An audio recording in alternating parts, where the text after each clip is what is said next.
हरे कृष्ण। ओम नमो भगवते वासुदेवाय। ओम नमो भगवते वासुदेवाय। ओम नमो भगवते वासुदेवाय। नारायणं नमस्कृतं नरं चैव नरोत्तमं देवीं सरस्वतीं व्यासं ततो जयमुदीरये।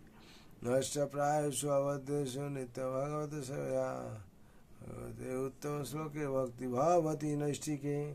कृष्णाय वासुदेवाय देवकी नंदनाय च नन्दगोपकुमाराय गोविन्दाय नमो नमः। हरे कृष्ण। श्रीमद्भागवत स्कंद 1 अध्याय 2 श्लोक संख्या 27। रजस्तम प्रकृतयो समशीला भजन्ति वै पितृभूत प्रजेशादीन श्रियोर्सर्ज प्रजेस्पवम्। रज शब्द बोला আছে रज रजगुण, तम तमगुण, प्रकृतय मनोभावापन्न, समशीला सम पर्यायभुक्त, भजन्ति भजना करे,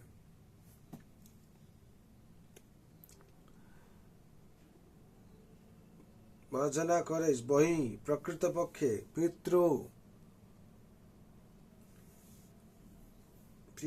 पितृपुरुष भूत अन्यान्य जीव समूह प्रजेशाधीन जगतेर शासन कार्यर नियंत्रक प्रजेश अधीन नियंत्रक श्रेया समृद्धि ऐश्वर्य धन एवं शक्ति प्रजा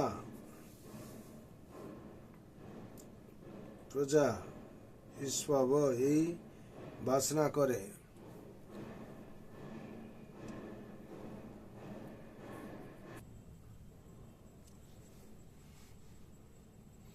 अनुवाद। যারা রজ তমগুণের অধীন তারা পিতৃপুরুষ ভূত এবং প্রজাপতিদের পূজা করে, কেননা তারা স্ত্রী ঐশ্বর্য শক্তি এবং সন্তান সন্ততি আদি জড় বিষয় ভোগের বাসনার দ্বারা প্রভাবিত। তাৎপর্য: ভগবানের কাছে ফিরে যাওয়ার প্রত্যাশী মানুষদের কোনো দেব দেবীর পূজা করার প্রয়োজন হয় না। ভগবদ গীতায় 7:20-23 স্পষ্টভাবে বলা হয়েছে যে যারা জড় সুখভোগের বাসনায় উন্মত্ত তারাই কেবল অনিত্য সুখভোগের আশায় বিভিন্ন দেব দেবীর পূজা করে। এই ধরনের দেব দেবীর পূজা কেবল অল্পবুদ্ধি সম্পন্ন মানুষদের জন্য নির্দিষ্ট হয়েছে। আমাদের কখনই জড় সুখভোগ বৃদ্ধির বাসনা করা উচিত নয়। জীবন ধারণের জন্য যতটুকু প্রয়োজন ঠিক ততটুকু বিষয়ই গ্রহণ করা উচিত। ইন্দ্রিয় সুখ বৃদ্ধির অর্থ হচ্ছে আরও গভীরভাবে জনসাধারণ জড় জগতের দুঃখ দুর্দশার বন্ধনে আবদ্ধ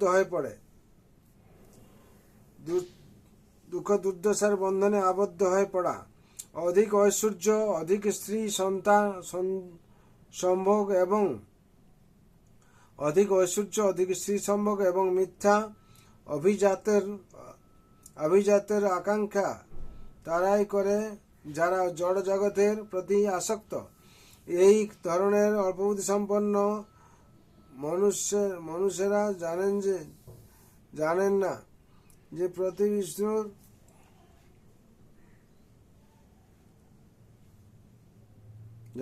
যে বিষ্ণুর আরাধনা করলে কি লাভ হয়।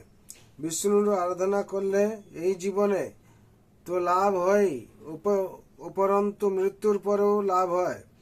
সে কথা ভুলে গিয়ে মূর্খ লোকেরা অধিক ঐশ্বর্য, অধিক স্ত্রী সম্ভোগ এবং অধিক সন্তানদি লাভাচ্ছে আদর্শ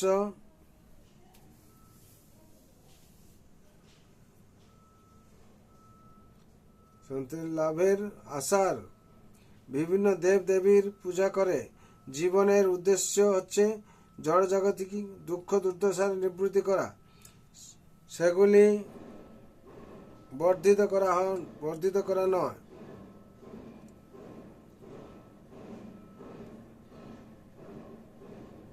জড় সুখ ভোগের জন্য বিভিন্ন দেব দেবীর শরণাপন্ন হওয়ার কোনো প্রয়োজন নেই। এই সমস্ত দেব দেবীরাও হচ্ছেন পরমেশ্বর ভগবানের সেবক সেবিকা। তারা জল, বায়ু, আগুন, আলোক ইত্যাদি সবরমে সরবরাহের করার কর্তব্য সাধন করেছেন। মানুষের কর্তব্য হচ্ছে নিষ্ঠাভাবে কর্ম করে সেই কর্মের ফল পরমেশ্বর ভগবানকে নিবেদন করা এবং সেটি জীবনের একমাত্র উদ্দেশ্য হওয়া উচিত। ভগবানের প্রতি শ্রদ্ধান্বিত হয় যথাযথভাবে এবং অত্যন্ত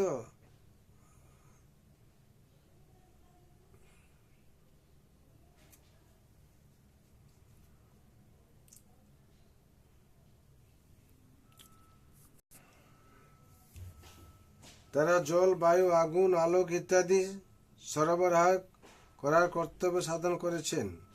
মানুষের কর্তব্য হচ্ছে নিষ্ঠাভাবে কর্ম করে এবং সেই কর্মের ফল পরমেশ্বর ভগবানকে নিবেদন করা এবং সেটি জীবনের একমাত্র উদ্দেশ্য হওয়া উচিত।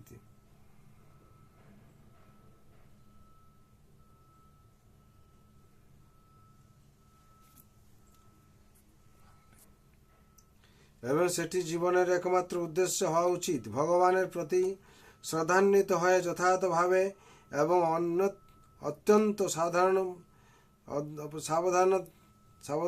সাবধানতার সঙ্গে কর্তব্য কর্ম সম্পাদন করা উচিত এবং তার ফলে ভগবানের কাছে ফিরে যাওয়ার পথে আমরা ক্রমান্বয়ে অগ্রসর হতে পারব। শ্রীকৃষ্ণ যখন ব্রজধামে লীলাবিলাস করছিলেন তখন তিনি ইন্দ্রের পূজা বন্ধ করে দেন এবং ব্রজবাসীদের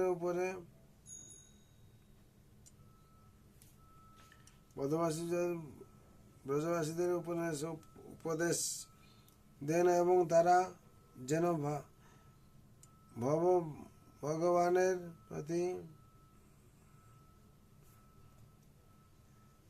প্রতি শ্রদ্ধাযুক্ত হয়ে তাদের বৃত্তি অনুসারে তার সেবা করেন। জড় বিষয় লাভের জন্যে বিভিন্ন দেব দেবীর পূজা করা প্রকৃতপক্ষে ধর্ম অনুশীলনের একটি বিকৃত রূপ। শ্রীমদ্ ভাগবতের শুরুতে এই ধরনের ধর্ম আচরণকে কৈতব ধর্ম বলে বর্ণনা করা হয়েছে। অতএব সমস্ত জগৎ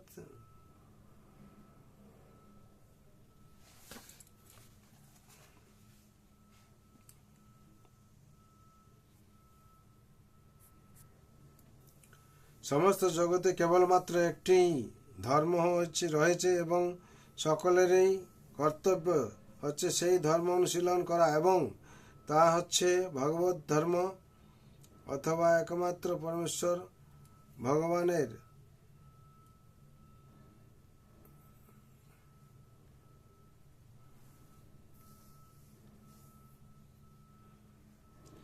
করা এবং তা হচ্ছে ভাগবত ধর্ম অথবা একমাত্র পরমেশ্বর ভগবানের আরাধনা করাই ধর্ম। এখানে 27 নম্বর শ্লোকে তার তাৎপর্য সম্পূর্ণ হলো।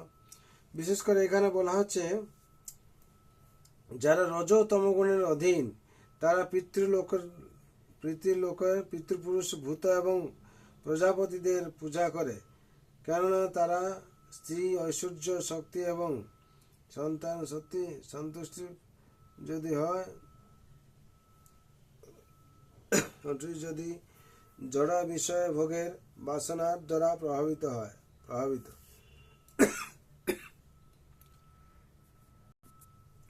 এখানে বিশেষ করে বলা হচ্ছে শ্রীমদ ভগবত গীতায় 7:20-23 স্পষ্টভাবে বলা হয়েছে যে যারা জড় সুখ ভোগের বাসনায় উন্মত্ত তারাই কেবল অনিত্য সুখ ভোগের আশায় বিভিন্ন দেব দেবীর পূজা করে। এই ধরনের দেব দেবীর পূজা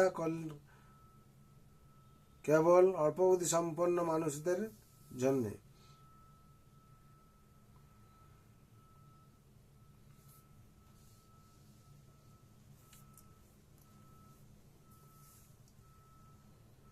যতটুকু প্রয়োজন ঠিক ততটুকু বিষয় গ্রহণ করা উচিত। ইন্দ্রিয় সুখ বুদ্ধির অর্থ হচ্ছে আরও গভীরতরে জড় জগতের দুঃখ দুর্দশার বন্ধনে আবদ্ধ হয়ে পড়া। হরি বল। এখানে 37 নম্বর শ্লোকের তাৎপর্য সম্পূর্ণ হলো। তাৎপর্য থেকে আমরা যে শিক্ষা পেলাম যে যারা ভগবান বিষ্ণুর, ভগবান কৃষ্ণ, শ্রীকৃষ্ণের পূজা করেন, মহাপ্রভু পূজা করেন, জগন্নাথের পূজা করেন, তারা অন্য কোনো দেবতার পূজা অর্চনা করা এখানে বারণ করা হয়েছে। কেন? ভগবান হচ্ছেন সর্বকারণের কারণ, ঈশ্বর পরম কৃষ্ণ সচিদানন্দ বিগ্রহ, অনাদির আদি গোবিন্দ সর্বকারণের কারণ। গোবিন্দ হচ্ছেন সর্বকারণের কারণ। যদি কেউ ভগবান শ্রীকৃষ্ণ গোবিন্দের সেবা করে তাহলে সর্ব কর্মকৃত হয়ে যায়। তার জন্য বলা হয় শাস্ত্রে, শ্রদ্ধা শব্দ বিশ্বাস করে সুদৃঢ় নিশ্চয়, কৃষ্ণ ভক্তি করলে সর্বকর্মকৃত হয়ে যায়, কৃত হয়। সর্বকর্মকৃত করে ভগবান শ্রীকৃষ্ণের, জগন্নাথ যদি আমরা সেবা করি তাহলে আমাদের সার্বিক মঙ্গল হবে আর কি। আমরা বিশেষ করে এই পরম শাস্ত্র ভাগবত অমৃত যে অমল পুরাণ গ্রন্থরাজ ভাগবতম থেকে এই অমৃত লীলা ভগবানের আমরা জানতে পারছি, শুনতে পারছি। কিভাবে না পাঠের মধ্যে দিয়ে, শ্রবণ মাধ্যমে আমরা জানতে পারছি ভগবান লীলা। তার জন্য এই ভাগবত পথ হচ্ছে ভগবানের অতি কৃপা ফলে আমরা পেয়েছি। আর এই হচ্ছে অমৃত পথ। আর পদম পদম যত বিপদ আছে আমাদের নাশ হবে একমাত্র ভাগবত শ্রবণের মাধ্যমে দিয়ে, ভগবান বিশ্বাস করলে। তার জন্যে সবাই আমরা এই ভাগবতম পাঠ করি প্রত্যেকদিন, নিত্যম ভাগবত সেবায় বলা হচ্ছে। তার জন্য সবাই মঙ্গলের জন্য ভগবান রাতুর জন্য প্রার্থনা করি। সর্বভন্তু সুখিন সর্বে শান্ত রাময় সর্বভদ্রাণি পশ্যন্ত মহাকর্ষি দুঃখ ভাগ ভবে। হরে কৃষ্ণ কৃষ্ণ কৃষ্ণ হরে রাম রাম রাম রাম হরে। হরি নাম মহাপ্রভু কি जय। जगतगुरु शिल प्रभुपाद की, श्री गुरु महाराज की जय। जगतगुरु शिल प्रभुपाद जय, श्री गुरु महाराज जय। अनंत कोटि वैष्णव भक्त जय। श्रीमद भगवद गीता जय, श्रीमद भागवत महापुराण की जय। अनंत कोटि वैष्णव भक्त वृंद जो उपस्थित भक्त वृंद निताय गौर प्रेमानंद हरि हरि बोल, हरि हरि बोल, हरि हरि बोल।